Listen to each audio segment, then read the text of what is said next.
आपका वापस स्वागत है। मैं Vivek Bindra, founder and CEO बड़ा बिजनेस.com। आज मेरे चैनल पे एक और powerful story, complete case study देने वाला हूं। 10 बिजनेस लेसन दूंगा एक 10,000 करोड़ की कंपनी से गरीब आदमी अरबपति कैसे बन सकता है। क्या वो बन सकता है? हाँ, बन सकता है। आज की स्टोरी है एपीएल अपोलो स्टील ट्यूब की। APL Apollo steel tube 10,000 crore के नजदीक पहुंच चुका है टर्नओवर। अपनी मार्केट के अंदर भयंकर मोनोपोली, 2 मिलियन मीट्रिक टन का माल बना भी रहे हैं और बेच भी रहे हैं। छोटा सा था संजय गुप्ता जो कि चेयरमैन है आज इस कंपनी के, और अपने ही ख्यालों में खोया रहता था। पिता ने कंपनी चालू करी बिहार के अंदर छोटे से गांव में, कंप्लीटली लॉस मेकिंग। लेकिन पहली स्ट्रैटेजी क्या है? करेज, कन्विक्शन एंड कॉन्फिडेंस। ये जब आदमी के अंदर स्ट्रांग होता है तो वो कुछ भी कर सकता है। शुरुआत यहीं से होगी। जब आपके पास कुछ भी नहीं है तो अंदर करेज होना चाहिए, कॉन्फिडेंस होना चाहिए, कन्विक्शन होना चाहिए। मैं कुछ करके दिखाऊंगा। अचानक एक दिन फरीदाबाद में जिस प्लांट से ये 500 टन का माल लेते थे उसके साथ बैठ के छोले भटूरे खा रहे थे।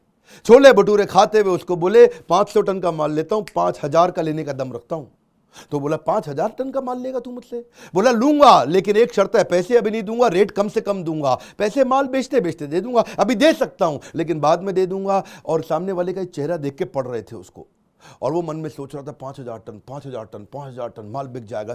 करेज, कॉन्फिडेंस, कन्विक्शन। जेब में पैसे नहीं, सामने वाले को कहानी सुनाई कि 5-10 गुना माल ले रहा हूं तेरे से मैं, रेट कम लगा, पैसे थोड़े दिन में दे ही रहा हूं। इन्होंने उत्साह में माल ले लिया, उसके बाद जान लगा करके उसको बेच भी दिया। इमेजिन करिए, एक आदमी की जेब में पैसा नहीं, 10 गुना माल सस्ते रेट पर उठा करके ले आया। ये वो व्यक्ति है जिसने 50 करोड़ की कंपनी को 10,000 करोड़ बनाया। धंधा तो उनका बढ़ने लगा, 3 लाख टन माल बनाने लग गए।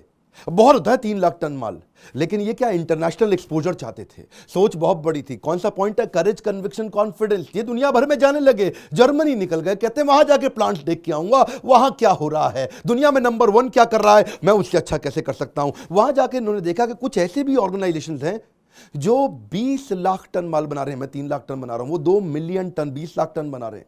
ये देख करके सोचने लगे, यार ये 20 लाख टन बना रहे हैं, अगर ये पॉसिबल है तो मैं भी कर लेता हूं। अगर if he can do I can too, ये कर सकता है तो मैं भी कर सकता हूं। करेज, कॉन्फिडेंस, कन्विक्शन वापस ये जो अभी जब तक जेब में कुछ नहीं हो, इधर हो ना सब कुछ, बात बन सकती है। ये वापस आए इंडिया में आकर के। अपने सारे डिस्ट्रीब्यूटर्स को उन्होंने क्या किया, अपनी टीम को बोला एक काम करो, इंडिया में अपने जितने भी डिस्ट्रीब्यूटर हैं सबको बोलो उनको समुद्री जहाज पे घुमाने लेके जाएंगे मलेशिया से सिंगापुर। ये सबको मलेशिया से सिंगापुर ले गए। ये जानते थे कि भाई माल मैं बना तो लूंगा, बेचेगा डिस्ट्रीब्यूटर। ये अगर डिस्ट्रीब्यूटर तैयार नहीं हुआ बात बनेगी नहीं। ये सिंगापुर से मलेशिया जहाज में ले गए। शाम को खाना खिलाते वक्त उनको कॉन्फ्रेंस रूम में ले गए और वहां बिठा करके अनाउंसमेंट कर दी कि आज सबको मैं चांदी का 1 नंबर शीशे के डब्बे में पैक करके दे रहा हूं। लोगों ने पूछा ये क्या है? चांदी का 1 नंबर, इतना बड़ा सा 1 नंबर और शीशे के डब्बे में पैक करके दिया। बोला ये क्या चीज है? बोला आज आप सबको बता रहा हूं मैं, आने वाले कुछ दिनों में हम 2.5 लाख 3 लाख टन से 10 लाख टन पे जाएंगे, यानी कि 1 मिलियन। 1 नंबर मतलब 1 मिलियन। मेरा मार्केट शेयर होगा 1 नंबर, मेरा डिस्ट्रीब्यूशन होगा 1 नंबर, मेरा ब्रांड ट्रस्ट होगा 1 नंबर, क्योंकि मैं 1 मिलियन टन माल बेचने वाला हूं। तैयार हो जाओ सारे के सारे। अब चांदी का था वो गिफ्ट, चांदी को कोई फेंकेगा तो है नहीं। सारे डिस्ट्रीब्यूटर, रिटेलर ने जाकर दुकान में सजा दिया, 1 नंबर 1 नंबर 1 नंबर। सब रोज देख रहे, सबके खून में आ गया 1 मिलियन माल बेचेंगे। उसके तरह से इन्होंने अपनी मैन्युफैक्चरिंग टीम को भी तैयार किया, सेल्स डिस्ट्रीब्यूशन को भी तैयार किया। कहानी बड़ी जबरदस्ती, करेज, कॉन्फिडेंस एंड कन्विक्शन। आज 1 मिलियन नहीं, आज 2 मिलियन टन माल बेच रहे हैं। इस समय 20 लाख टन बेचने वाली दुनिया के टॉप 5 स्टील मैन्युफैक्चरिंग कंपनी में इंडिया को तो नंबर 1 है ही। दूसरी स्ट्रैटेजी अपनाई, इनोवेशन 80-20 रूल। ये सबको काम आएगा। इनोवेशन 80-20 रूल क्या है? मेरे पास तो कुछ है ही नहीं, ये तो स्टील के पाइप है, सबके पास है। और स्टील के पाइप होते हैं, एक जैसे होते हैं। कमोडिटी मार्केट है, कमोडिटी मार्केट में रेट मैं नहीं तय करता, बाजार तय करता है। बाजार के भाव पे सोना बिकता है, बाजार के भाव पे लोहा बिकता है, बाजार के भाव पे गेहूं बिकता है, बाजार के भाव पे चावल बिकता है। ये तो क्या कमोडिटी मार्केट है, मेरा रेट नहीं है, बाजार का रेट है। मैं ऐसा क्या करूं कि मार्केट में आगे निकलूं, उसको बोलते हैं इनोवेशन 80-20 रूल। ये क्या कहते हैं? अगर मेरे पास 10 आइटम है तो 2 आइटम यानी कि 20% ऐसी बना दो जो किसी के पास नहीं हो। उस 2 के चक्कर में कस्टमर मेरे पास आएगा, बाकी 8 भी लेके जाएगा। मेरी बात समझ आ रही है? देखिए पहले जो होता ना, जो स्टील पाइप हुआ करता था वो थोड़ा ना ऐसा बिल्कुल बनाना शेप में होता था, उसमें कुछ कर्व होता था, उसमें स्ट्रेटनेस नहीं होती थी। वो थोड़ा एक बो की तरह होता, तीर कमान वाला होता है ना, बो की तरह होता था। अब अगर गड्ढे के अंदर बोरिंग करना है किसान को खेती करने के लिए, गड्ढे में पाइप डालोगे, पाइप अगर टेढ़ा घुमा हुआ है अंदर जाएगा ही नहीं। लोगों को बड़ी दिक्कत आती थी। टेक्नोलॉजी, ये इनोवेशन लेकर के आए। इन्होंने क्या किया, मैंने बताया ना आपको, इंटरनेशनल एक्सपोजर है जी, करेज, कन्विक्शन, कॉन्फिडेंस, ये जापान गए, वहां से जापानीज रोलिंग मिल लेकर के आए, जिससे पाइप को उन्होंने स्ट्रेट बना दिया। फिनिशिंग उसकी बहुत जबरदस्त, एजेस उसके अंदर है ही नहीं, निशान उसमें आते नहीं, रेडीमेड बिल्कुल क्लीन, स्मूथनेस बड़ी जबरदस्त, आपको धोने साफ करने की जरूरत ही नहीं पड़ने वाली। कस्टमर का दिमाग हिल गया, बोलो सीधी पाइप बना दिया, क्यों? जापानीज रोलिंग मिल लेकर के आए। उससे क्या हुआ, इनका धंधा बढ़ा 3 गुना, उसी मशीन से 3 गुना तेल बना रहे और 3 गुना ज्यादा प्रॉफिटेबल हो गया। कस्टमर रिपीट आने लगा, क्यों? हर चीज में बार बार सोचे इनोवेशन कैसे लाऊं, इनोवेशन कैसे लाऊं, इनोवेशन कैसे लाऊं। और तीसरी स्ट्रैटेजी बना दी कि इनोवेटिव प्रोडक्ट से नई मार्केट क्रिएट करूंगा, जिसको बोलते हैं मार्केट क्रिएशन स्ट्रैटेजी। देखिए, आज तक स्टील पाइप क्यों यूज होता था? केवल वाटर फ्लो के लिए, पानी फ्लो कराने के लिए स्टील पाइप का इस्तेमाल होता था। उसके लिए तो पीवीसी पाइप भी होता था, लेकिन उन्होंने पीवीसी पाइप पे कस्टमर को शिफ्ट ही नहीं होने दिया। इन्होंने क्या किया, बोला खाली पानी के लिए स्टील पाइप बनाऊंगा, बात बनेगी नहीं, उसकी मार्केट साइज छोटी है, नई मार्केट क्रिएट करता हूं। स्टील से गोल स्टील पाइप क्यों बनाऊं? मैं उसको स्क्वायर बना सकता हूं, मैं उसको रेक्टेंगल बना सकता हूं, मैं उसको नया शेप दे सकता हूं। और जब से उसको नया शेप देना शुरू हुआ, वही पाइप अब और चीजों के लिए इस्तेमाल होने लग गया। वही सीढ़ियां बनाने के लिए बनना शुरू हुआ, ग्रिल के लिए लगना शुरू हुआ, डोर फ्रेम में चालू हुआ, फेंसिंग में चालू हुआ, बालकनी में लोगों ने स्टील पाइप लगाने शुरू कर दिए। जो गाय का बनता था ना तबेला, उसको भी अगर स्ट्रक्चर देना पड़ता था, स्ट्रक्चर के लिए शुरू हो गया। काउ शेड के लिए, कार शेड के लिए, बिल्डिंग स्ट्रक्चर के लिए, फैक्ट्री के लिए। इसी में फिर आगे चलते चलते मॉल्स में, एयरपोर्ट में, गैस की पाइपलाइन में, इरिगेशन सिस्टम में, कोई सोलर प्लांट लगना, कोई विंड मिल लगना, हर चीज में लगाना शुरू कर दिया। अभी तक बेसिकली ये वाटर फ्लो के लिए इस्तेमाल कर रहे थे और अब स्ट्रक्चरल सपोर्ट के लिए बना दिया। अब क्या कोई बिल्डिंग का स्ट्रक्चर बनाना, स्ट्रक्चरल सपोर्ट के लिए आप मेरा मान लो, वो क्या हो गया, नया मार्केट क्रिएट किया। चौथी स्ट्रैटेजी में सोचे अब धंधा और बड़ा कैसे करूं, तो चौथे में सीधा कस्टमर के पास पहुंच गए, कंज्यूमर एडवांटेज, कि मेरे डायरेक्ट कंज्यूमर से कैसे जुड़ूं, डायरेक्ट कंज्यूमर की लाइफ को इंपैक्ट कैसे करूं। कस्टमर को अगर लकड़ी की चौखट बनानी होती थी, ये लकड़ी की चौखट के जैसी एग्जैक्ट चौखट अगर मैं बना दूं, तो स्टील की चौखट लकड़ी की चौखट से 1/3 सस्ती पड़ती है और 10 गुना ज्यादा लंबी चलती है। मेरी बात समझ रहे हैं आप बात को, कि जो चौखट 6,000 रुपए की पड़ती थी लकड़ी की, वो स्टील की पड़ने लगी 2,000 रुपए की। अब लकड़ी कटेगी भी नहीं और ज्यादा पावरफुल भी हो गई, उसकी लाइफ भी ज्यादा लंबी हो गई। और जो स्टील होता है ना, उसकी रिसाइकलेबल वैल्यू होती है। यानी कि अगर आपने स्टील लगाया अपने घर के अंदर आज 1 लाख रुपए का, और 20 साल के बाद आप बेचोगे तो हो सकता है 2 लाख रुपए, 3 लाख रुपए का बिक जाए। क्यों? मेरी बात समझ रहे हैं? क्योंकि लोहे का तो भाव बढ़ना है, लोहे का तो रेट बढ़ना है, लकड़ी में तो आग लग जाती है, लकड़ी में टर्माइट दीमक लग जाती है, लकड़ी इको फ्रेंडली है ही नहीं, लकड़ी के चक्कर में पेड़ कटेगा, लकड़ी और लकड़ी की रीसेल वैल्यू है ही नहीं, लकड़ी तो बाद में जलाने के काम आएगी। लेकिन अगर स्टील का बना दिया, उसमें ना आग लगेगी, ना दीमक लगेगी और ना पेड़ कटेगा, और उसकी रीसेल वैल्यू भी अच्छी है। तो स्ट्रक्चरल प्रोडक्ट से कंज्यूमर प्रोडक्ट पे आ गए। पहाड़ों पे जब ये एक दफा घूमने गए ना, हिमाचल प्रदेश में, वहां देखा, वहां पर जो घर होते थे, ऐसा घर रहते थे कि भाई बर्फ गिरनी है ऊपर, तो उसके अंदर वो जो शेड रहती थी, उसके अंदर लकड़ी का ऊपर रूफिंग होती थी। इसको बोलते हैं फॉल्स सीलिंग। और फॉल्स सीलिंग लकड़ी की होती थी, उसमें थोड़ा बहुत पानी आता था, लकड़ी बाद में फूल जाती थी, 3-4 साल में लकड़ी बदलनी पड़ती है, गरीब आदमी बदल नहीं सकता, अंदर से पानी चोता था। इन्होंने क्या सोचा, भाई ऐसा करें, इसको भी अगर हम स्टील का कर दें किसी तरीके से, तो ये जो 3 साल में बदलना पड़ता है, ये 30 साल तक नहीं बदलना पड़ेगा, रिसाइकलेबल वैल्यू भी ज्यादा है। फिर इसके बाद इन्होंने पार्टीशन वॉल को, बेंचेस को, स्टेयरकेस को, अपोलो के प्लैंक, अपोलो की चौखट, अपोलो का सिग्नेचर, अब क्या है जी, कमोडिटी से ब्रांड में घुस गए। पैसा तो ज्यादा मिल नहीं था। अब ये कंपनी अच्छी चल रही थी, खर्चे भी तो घटाने हैं, क्योंकि जी स्टील में तो मार्जिन कम ही होता है। अब खर्चे कैसे घटाऊंगा? तो 5वीं strategy, business process reengineering. जो भी बिजनेस का प्रोसेस है, जिस स्टेप के बाद अगला स्टेप आता है, स्टेप के बाद अगला स्टेप आता है, इन सारे स्टेप्स में अगर कुछ स्टेप घटा दूं तो उस स्टेप की कॉस्ट कम हो जाएगी। तो बिजनेस प्रोसेस को उन्होंने री इंजीनियर किया।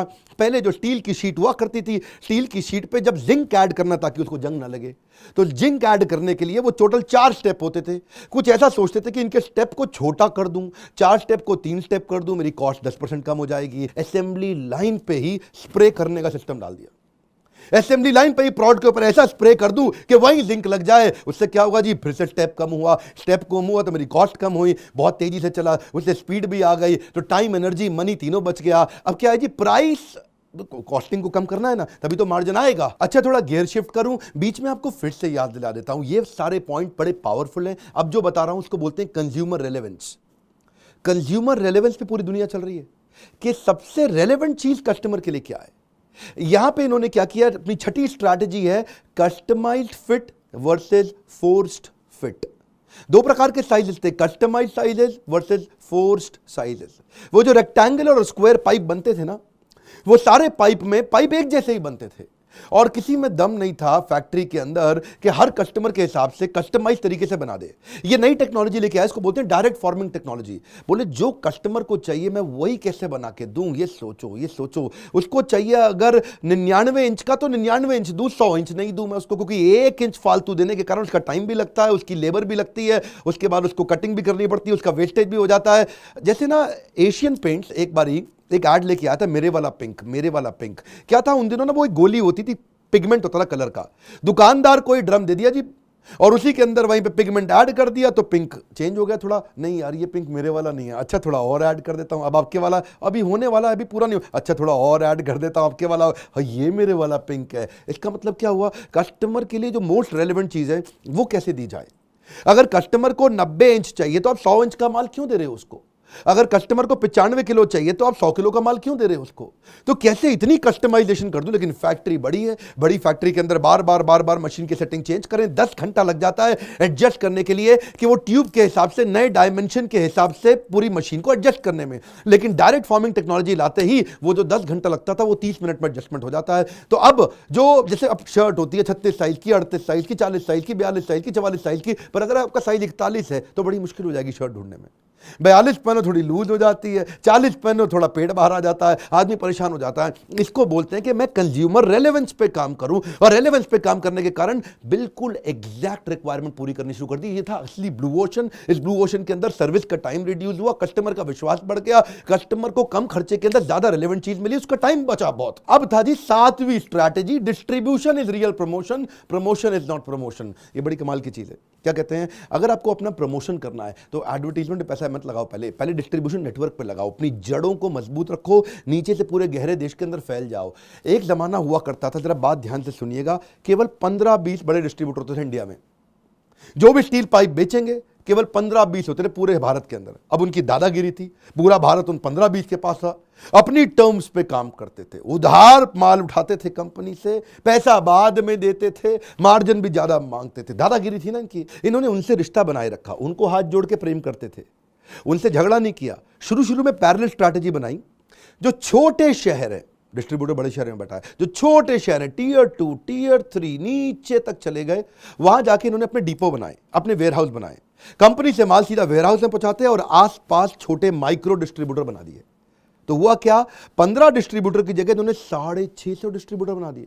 अब वो 15 पे डिपेंडेंस खत्म हो गई, अपने खुद के 650 हो गए, यानी कि देश की जड़ों के अंदर गहराई तक चले गए। फिर उन 15 डिस्ट्रीब्यूटर को माल देना बंद कर दिया, उन पर डिपेंडेंस खत्म हो गई। तो क्या हुआ, एक लेयर कम हुई। वो जो मोटी लेयर थी ना, वो अपना मार्जिन लेता था, जो बड़ा वाला लाला डिस्ट्रीब्यूटर था उसका मार्जिन अब इन्होंने खत्म कर दिया। तो उससे क्या हुआ, इनकी कॉस्ट कम हुई। और दूसरा जो फ्रेट कॉस्ट थी इनकी, क्योंकि अब इनका डिपो है वहां पे, और लोकल मैन्युफैक्चरिंग यूनिट इन्होंने 10 कर दिए पूरे देश के अंदर। अब इनकी प्रेजेंस ज्यादा है, 10 जगह से जब माल जा रहा है तो पास के डिपो पे पहुंच जाता था। उससे इनकी फ्रेट कॉस्ट 2000 रुपए टन से 1000 रुपए टन हो गई। अब डिस्ट्रीब्यूटर जब बढ़ेंगे तो रिटेलर भी बढ़ेंगे, तो 20,000 रिटेलर हो गए, और साथ साथ एक्सपोर्ट चालू किया। 20 कंट्रीज में एक्सपोर्ट भी करते हैं। डिस्ट्रीब्यूटर रिटेलर का विशेष ध्यान रखते हैं, जो भी इनकी मदद करता है उनको दुनिया भर में क्रूज में घुमाए लेके जाते हैं, एक्सपेंसिव से एक्सपेंसिव उनको हॉलीडे देते हैं। और जब क्रूज में घुमाए लेके जाएंगे तो कोई जैनी होगा, कोई बनिया होगा, कोई मारवाड़ी होगा, वो वेजिटेरियन होगा, तो थाई कंट्री के अंदर, मलेशियन कंट्री के अंदर, किसी भी कंट्री के अंदर उनको किसी को समोसा चाहिए, किसी को ढोकला चाहिए, किसी को खाकरा पापड़ा, सब कुछ जिसको जैसा खाना चाहिए उसको वैसा खाना मिलेगा। क्यों, किचन ऑन व्हील्स। ये साथ में हवाई जहाज के अंदर, क्रूज के अंदर अपने किचन एस्टैब्लिश कर। डिस्ट्रीब्यूटर इतना खुश होता था, है जी क्या बात कर रहे हो, है हम लोग तो जैनी है, हमारा भी खाना मिलेगा बिना प्याज लहसुन का खाना। वो बड़े खुश होकर इनके साथ खाते थे। वो कहते हैं यार अलग ही आदमी है, डिस्ट्रीब्यूटर का इतना ध्यान रखते हैं। इसके कारण इनका एक्सपेंशन तो हुआ, लेकिन अब क्या है, अब इन्होंने देखा पूरे देश में मैं फैल चुका हूं, पूरी दुनिया में मैं फैल चुका हूं, अब मैं करूंगा एडवर्टीजमेंट।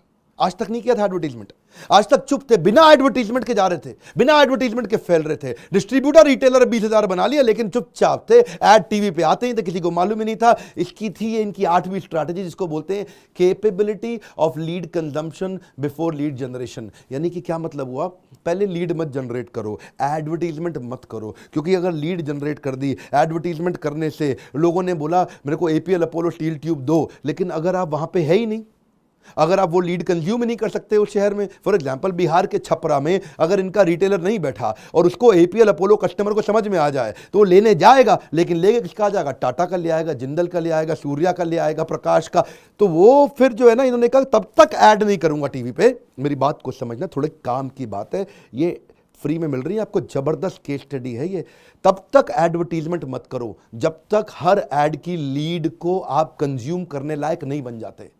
इन्होंने तब तक टीवी पे नहीं आए जब तक इनको लगा कि अब मेरी एड को मैं पूरे देश में कंज्यूम कर सकता हूं, पूरे देश में मेरे 20,000 रिटेलर हैं, अब दबा के ऐड करो। अमिताभ बच्चन को ब्रांड एम्बेसडर बना दिया, टीवी में क्रिकेट के इवेंट्स को स्पॉन्सर करना शुरू कर दिया, दिल्ली कैपिटल के मेन प्रिंसिपल स्पॉन्सर हो गए, इनकी ऑनलाइन लीड जनरेशन जो थी ऑनलाइन वो 3 गुना बढ़ने लग गई। एपीएल अपोलो का लोगो स्पोर्ट्स के इवेंट्स में दिखने लगा, न्यूज चैनल्स में दिखने लगा, शाम को दिखने लगा, सोशल मीडिया पे आने लगे। अब बड़ा स्पेंड किया, क्यों जानते हैं? मैं अब लीड कंजम्पशन कर सकता हूं। लीड जनरेशन तब तक नहीं करना जब तक कंजम्पशन करने की हिम्मत ना हो, जब तक पूरे देश के अंदर आपकी पूरा नेटवर्क ना आ जाए तब तक लीड जनरेट, क्योंकि लीड किसी और कॉम्पिटिटर ले जाएगा ना। अगर आपने लीड जनरेट कर दी, कॉम्पिटिटर आके खा जाएगा आपका, गेम ओवर। नौवा बहुत जबरदस्त स्ट्रैटेजी है, गहराई की स्ट्रैटेजी है, फाइनेंशियल डिसिप्लिन। यानी कि जो पैसा है उसका डिसिप्लिन रखो, जबरदस्ती कर्जा मत लो।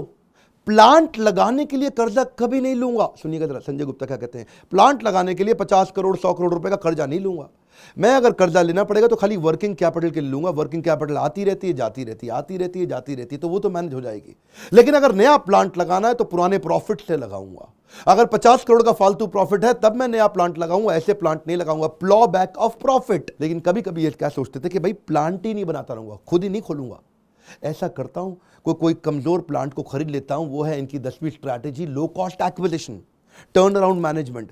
सस्ते सस्ते मरे हुए थके हुए प्लांट को इन्होंने देखते रहती थी नजर, देखते रहते थे कौन मर रहा है स्टील के धंधे में, कौन बर्बाद हो रहा है स्टील ट्यूब के धंधे में। जो बर्बाद हो रहा है उसको जाकर के पकड़ लेंगे और वहां से एक्वायर करके उसको टर्न अराउंड करेंगे अपनी इंटेलिजेंस से, उससे आगे बढ़ेंगे। 2007 में उन्होंने 2.5 करोड़ के अंदर अपोलो मेटलिक्स कंपनी खरीदी। आज वो 1000 करोड़ का टर्नओवर दे रही है, यानी कि 2.5 करोड़ की कंपनी से 1000 करोड़ निकाल दिया। 2008 में दोबारा कंपनी खरीदी इन्होंने, श्री लक्ष्मी मेटल उद्योग लिमिटेड खरीदी, 10 करोड़ के अंदर खरीदी थी, आज वो 600 करोड़ का धंधा दे रही है। 2011 में लॉयड लाइन पाइप लिमिटेड खरीदी 40 करोड़ की, आज वो 1500 करोड़ का माल बेच रही है। 2019 में इन्होंने फिर taurus value steel limited 70 crore के अंदर खरीदी और वो आने वाले समय में 1000 करोड़ का माल बेच देगी इस साल के अंदर। लक्ष्मी मित्तल भी यही करते थे, 100 का माल 10 में खरीद लो। संजय गुप्ता ने भी यही किया, मार्केट में 100 का माल किसी तरीके से 10 में खरीद लो और 10 से जब वो 50 हो जाएगा तो अपने आप प्रॉफिट आ जाएगा। इसी तरह इन्होंने पूरे देश के अंदर अपनी प्रेजेंस भी पहुंचाई। 10 पावरफुल स्ट्रैटेजी थी, एक एक स्ट्रैटेजी में बहुत दम है। एवरीथिंग अबाउट एंटरप्रेन्योरशिप में इसी प्रकार से स्ट्रैटेजी में और डिटेल में देता हूं।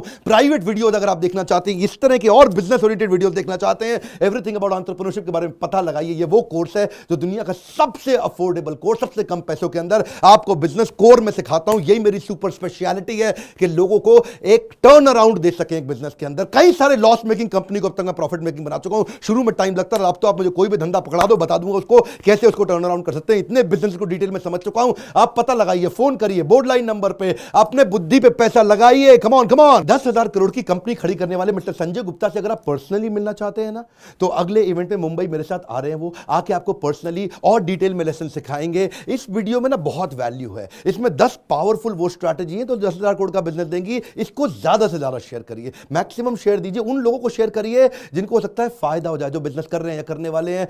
पता नहीं कौन सी स्ट्रैटेजी वो कहां से कहां उनको लेकर के चली जाए। इस वीडियो को ज्यादा लाइक करिए, कम से कम 2.5 लाख लाइक। नीचे कमेंट बॉक्स में मुझको बताइए और कौन सी बिजनेस स्ट्रैटेजी आपको चाहिए। अगर आपने चैनल सब्सक्राइब नहीं किया, आपको वीडियो कहीं और से मिला, जरूर सब्सक्राइब करिए बेल आइकन हिट करके, नहीं तो आने वाले वीडियो आपसे तो मिस हो जाएंगे ना, आपको तो मिलेंगे नहीं। हमारे साथ जुड़े रहने के लिए, हर बार आके वापस वीडियोस को देखने के लिए आप सबका प्रेमपूर्वक धन्यवाद।